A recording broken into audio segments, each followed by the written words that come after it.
The China-built Példgesek Bridge has been in operation in Croatia for a year.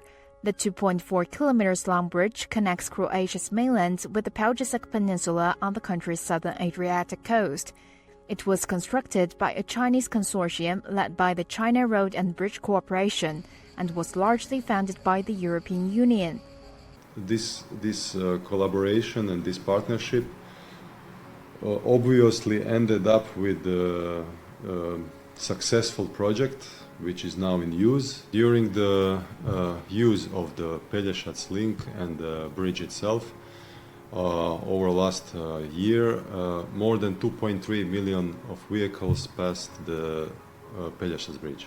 The bridge has improved people's lives, cut travel time to the Adriatic coast, and increased economic opportunities for the region. This bridge means the connection and finally connected territory of the state. According to the opinion of the local people and general opinion of the general public, it's not just very important, but it's crucial for that part of the far south of the Croatia. This means for tourism that this region is not only the let's say for people to passing to the final destination, but now it's destination for the lot of people coming for their holidays in spending in Pelješac and Korčula Island and this region.